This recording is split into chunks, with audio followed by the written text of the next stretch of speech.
Yes, basi katika episodi ya pili ya Mzigo Safi, mashine ita Unforgettable Revenge.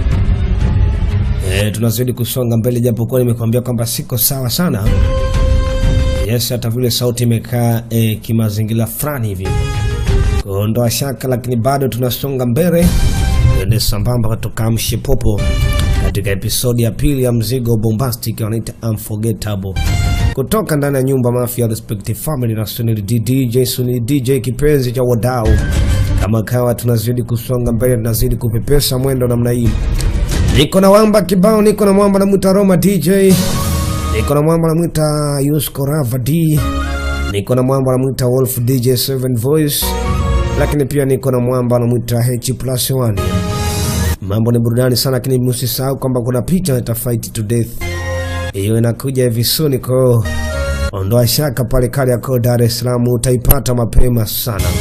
Ni wewe tu baba na baba wanaita Fight to Death, pambana mpaka kufa. Lakini pia kuna mashine moja nishakupa taarifa kwamba inakuja.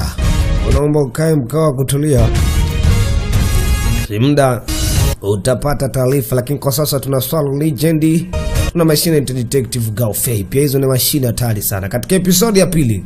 Yapa goma linaanza hapa katika mshike ndege tunduni, sisi wajanja tumekimbia. Katoto kakike anakaita Zhang Qiangyun, ambako anaonekana kana mtoa belenge aka kamwizi, ambako nasemekana kamekwapua mtu pesa zake huko mjini. Yes, sasa ni mwendo kumkimbiza namna hiyo. Bwana, ilikuwa ni bonge ya fujo hapo town.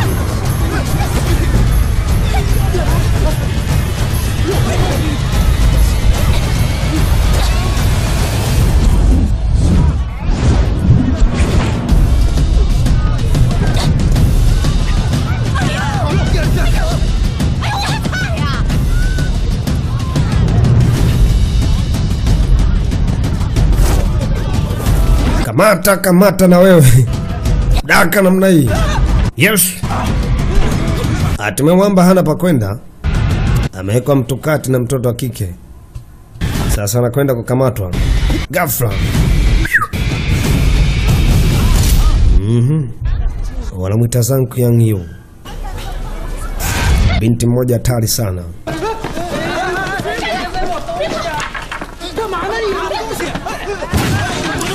Wamba kimbia na wewe kafika mpaka kwa bwana kinyozi.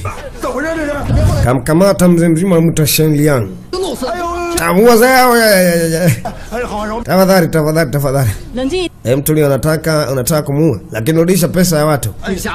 Heshimiwa, yani mimi sijaiba chote bana, amenidanganyia au ni muue kaa mbali na mimi. Kwa namtishia upanga ili siweze kulipa pesa za watu, si ndio?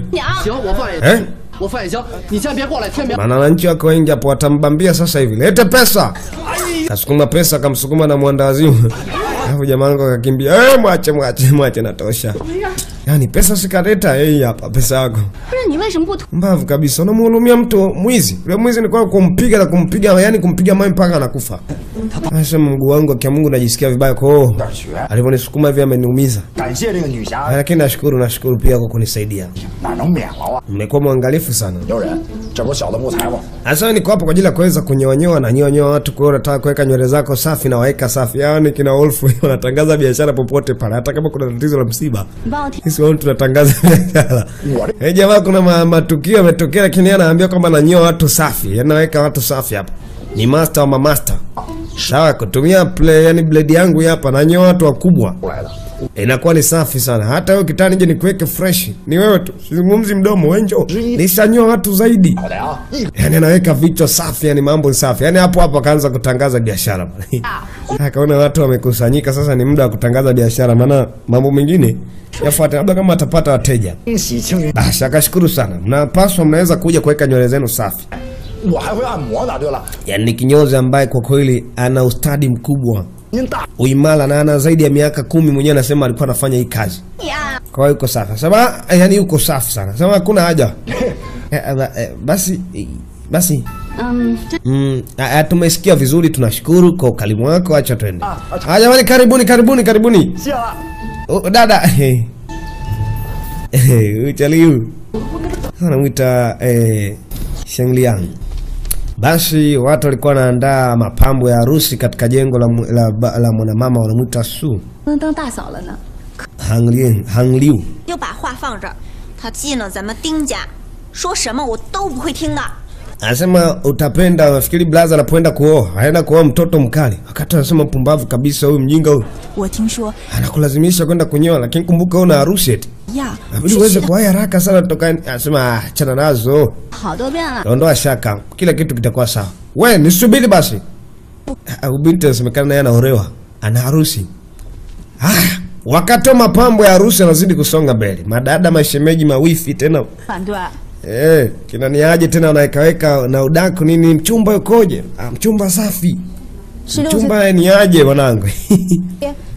Hasema ese, yani angekuepo baba, yani kila kitu kingekuwa poa, lakini baba amekufa ese. Nasikia maumivu sana. Kabinti kamoja wanakaita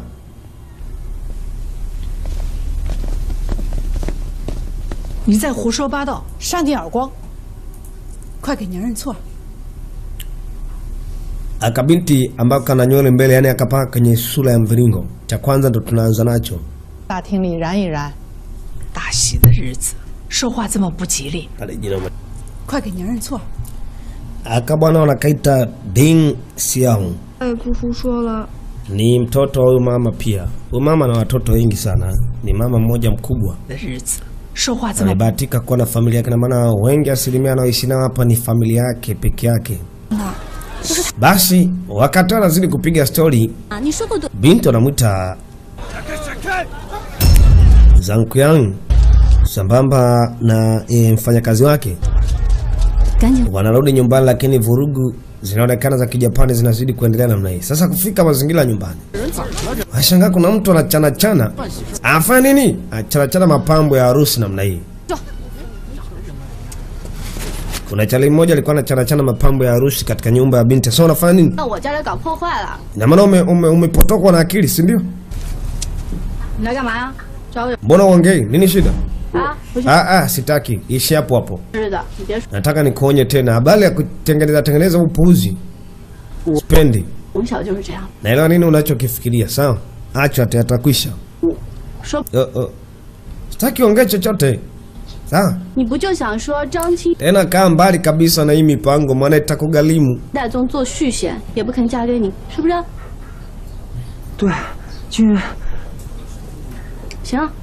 Binti huyu mwamba Queen Yu anamwaza sana binti, anamuita Ching Yung au Queen Yung. Yani inatamkwa Queen Yung lakini Wachina wanatamka Ching Yung. Kwa hiyo usione tabu. Huyu mwamba anamuita bwana Kimizu, ambaye anamwaza sana binti, anamuita Ching Yung. Moyo wake, mawazo yake, kichwa chake kimedata, kimeanguka kwa mzee mzima. Sasa taarifa na Thoretoa bwana mkubwa Takeda anaambiwa kwamba ripoti zimekuwa ni ngumu kuweza kufika Saudi. Nimesanukiwa. Unasanukiwa vipi wewe mpuzi? Hujui tekniki za kivita ama? Unafanyaje kazi za spy kizeme namna hiyo? Hakikisha unapata hizo siri haraka sana. Anapelekeshwa lakini hamna kitu. Ramoni anarudi nyumbani namna hii. Shangaa kuna watu wako hapa. Sema kuna Wajapani wanazuru huko mitaani wamenichanganya ujue. Inasemekana hiki ni jumuiya ya kikosi cha komunisti cha siri. Wakati ule mzee anaibiwa, huyu ndo mzee ambaye alikuwa anaibiwa. Na aliibiwa na muuni mmoja mpaka akaenda kumpeleka kule. Inasemekana hiki ni kikosi cha kikomunisti cha siri. Mwizi na muibiwa wote walikuwa katika kikosi kimoja. Mwizi alikuwaga ni Uchali alioingia sasa hivi. Muibiwa ni yule mzee mmoja ambaye alikuwa pembeni hapo, ana nywele ndefu ndefu kidogo. Wote wapo katika kikosi kimoja cha chini ya ardhi. Inasemekana yani kikosi cha siri secret kikiongozwa pia na mwamba anamuita bwana Zhang Qiang. Wanamuita bwana Sheng Liang.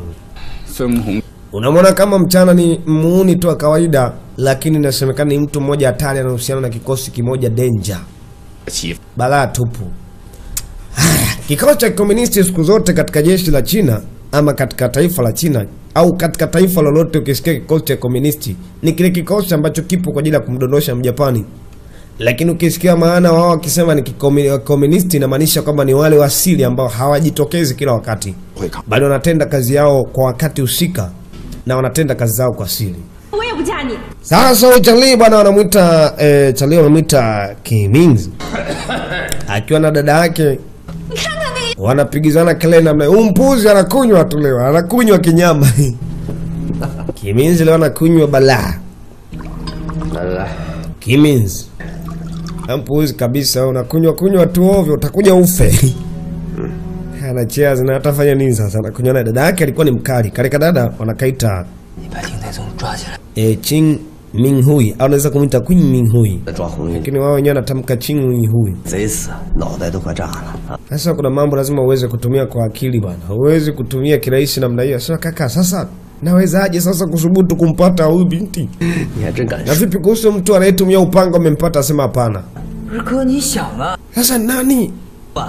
Sio Ding Zong, wanamuita Ding Dang Zong kweli? Ndio anayetumiaga upanga huyu. Anayetumia huo upanga. Kwa nini akamatwe tu? Uchalia ana wivu wa madaraka ya kimapenzi. Maana yake anampenda yule binti anamuita Ding Jiabao.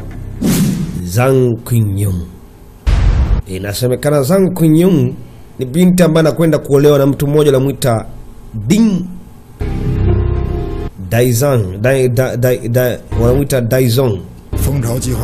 Wakati mtaalamu yuko upande wa pili ajaribu kuweza kufikiria na kutafakari kipi afanye, kwa sababu tayari kuna matatizo makubwa ambayo yanaendelea. Na huyu ni mtu mmoja hatari sana katika haya maeneo. Anafikiria nini aweze kukifanya? Wakati upande wa pili naambiwa kwamba majeshi inabidi yaandaliwe kila sehemu. Inasemekana kuna harusi mheshimiwa, sherehe kubwa ya harusi. Sherehe ya harusi. Sasa ndio bwana mkubwa anamuita Ding Dang Zong anaoa. Nadhani tungeweza kutumia fursa hii kuweza kumkamata Ding Dang Zong, ambaye labda hatutomkamata kupitia kambini kwake pale, ambaye ni kambini kuingia ni pagumu. Basi wakati anatoka hapo kambini ndio tunapoweza kumkamata. Mheshimiwa unasemaje? Yani katika maisha yake yote, yani katika maisha yote, yani leo ndio umeongea kitu point ya. Hiyo ni fursa nzuri ya kumkamata Ding Daizong. Anasema safi. Maana kuingia katika kambi imekuwa ni ngumu. Sasa ni kuweza kumkamata nje ya kambi. Wakati huo Ding Daizong ambaye anataka kuweza kukamatwa anasema hii nimeiandaa kwa muda mwingi sana kwa ajili yako mwanangu. Ding Daizong ambaye anasemekana ni kaka mkubwa katika maeneo, ni mkubwa wao. Anasema hii utaitumia, sawa? Na kuweza kumpa mkeo awe ni mmoja wa familia hii, maana yake tunamuunganisha rasmi katika hii familia. Mke ambaye anaenda kumuoa ndio ile binti, kumbe wanamuita Zhang Qinyong. Anaenda kuolewa na mzee mzima anamuita Ding Dang Zong. Mama, nashukuru sana. Ondoa shaka, kila kitu kitakuwa sawa. Nenda kijana wangu. Sun Hongliu却感到一阵心。 Asemekana Su Hongliu ni mama ambaye alikuwa na wasiwasi mkubwa kuhusu habari ya mtoto wake. Ana wasiwasi mkubwa kwa sababu anawindwa na Wajapani kila wakati. Alikuwa ni mama mmoja ambaye ana miaka mingi mno. Alijizalia na kujitengenezea familia yake katika mazingira, yani familia na ukoo ulikuwa uko hapo. Wakati upande pili jamaa wangu ameitwa, anasema kuna habari nyeti nataka niweze kueleza, inaweza kutusaidia. Unajua nini?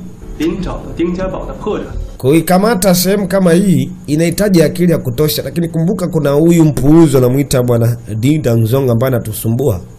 Anakwenda kuoa. Una habari hiyo? Anasema kuoa. Ana habari ya kwenda kuoa. Ndio inasemekana ndo Blade Man, yani mtu mmoja ambaye anapiga panga kinyama. Tena anatumia kwa siri kuweza kutuua sisi. Sasa tunakwenda kukamata hii kambi. Inasimamishwa bendera namna hiyo. Sasa wakati huyo mtu anatoka nyumbani, wanamuita bwana Ding Dang Zong. Inabidi mtumie mbinu mbadala. Akatafuta chali mmoja ambaye anasemekana bwana anaitwa Zhang Shan. Huyu bwana anaishi katika jengo la yule mama anamuita Su Hongliu. Kuna mission za msingi anapewa, anasema nashukuru sana. Mheshimiwa, Uweze kuwa mwangalifu katika hizo habari, maana yake unapoweza kumuua huyo tu. Jeshi la Japani linafika hapo utapata mpunga mnono, maana maisha mazuri. Ukifeli basi utakufa kwa sababu una siri kubwa umeweza kuibeba. Fanya hivyo mapema sana. Haya, tukiachana na hayo, leo bwana mkubwa ndo anatoka kwenda kuchukua mchumba sasa.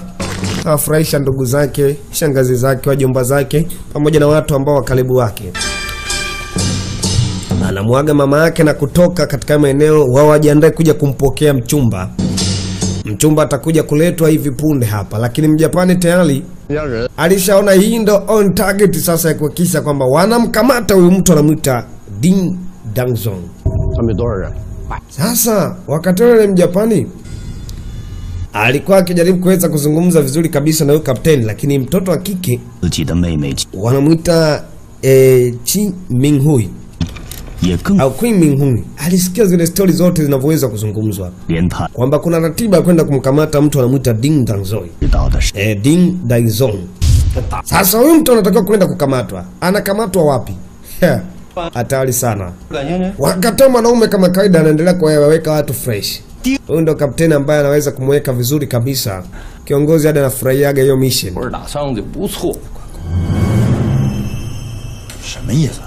Anafurahiaga huduma ya huyu bwana kwa sababu jamaa yuko vizuri kinyama. Sasa ndo ashaka mambo madogo tu hayo. Wakati kiongozi anaitwa pale pale, sasa kiongozi, tafadhali kuna taarifa nyeti. Inabidi uweze kutoka haraka sana. Basi hakuna shida, naenda. Kiongozi, kofi yako. Basi nitakuja baadaye bwana, hakuna shida. Basi sawa sawa. Sasa pumbavu kabisa. Japani wana mipango gani? Wakati mtoto wa kike anaitwa Queen Minghui, binti alikuwa anatoka anapiga misele namna hii. Chi Minghui alikuwa mwangalifu kuhakikisha kwamba anatoa baadhi ya siri kuzipeleka sehemu nyingine. Ni dada mmoja ambaye anasemekana ni dada wa mwandawazimu ama chalio anamuita Kimings. Yeye alialikwa katika jeshi la Kijapani, lakini alikuwa ni mmoja wa spy wa jeshi la chini ya ardhi. Maana yake ni jeshi ambalo linaongozwa na mzee mzima anamuita He au He Shengliang. Bwana, hapa kati kuna story moja tulivu sana. Naomba utulie kwa makini. Hasa kabinti kajipamba pamba poa. Basi waheshimiwa bwana harusi ndo anaingia bwana huyo. Anaingia namna hii. Lakini mipango ya kuuliwa yeye ipo njiani. Maana yake anatakiwa kuweza kuuliwa kabla hajarudi kufika nyumbani. Akafika sasa kwa mchumba, anatakiwa kuweza kurudi nyumbani na kupita sehemu anapopita ni milimani mbali sana. Wakatocha leo anamuita Kimizi. Alikuwa akiangalia kwa hasira na huzuni. Yaani maana yake anaumia sana pindi ambako harusi inapita. Maana yake kwamba wengine wakifurahi basi kuna wengine wanaumia. Tambueni hilo. Sio kama mnafunga ndoa mnafurahia tu. Msifurahie sana. Sababu wewe unapofurahi kuna wengine huko wanaumia. Yes bwana, ni mwanzo bado. Purukushani hii ni nzito sana. Vipi kuhusu kifo cha mzee mzima anamuita Ding Dangzong? Nasemekana the best sadi. Yaani ni mtu mmoja anapiga panga mbaya. Ni ule maski anayefanya visasi vyake kupitia maski. Anaua wa Japani kila siku, nasemekana yeye ni kweli. Bwana, twende sambamba. Na anataka kuweza kukamatwa kabla hajarudi katika lile jengo ambalo nasemekana yupo mwanamama anamuita Su Hong Liu. Huko ni hatari. Sasa anataka kukamatwa njiani. Anakamatika vipi? Bwana, twende sambamba. Nikukaribisha katika episode inayofuata hii hapa ambayo episode ya 3 na Love Voice. Asante sana, karibu.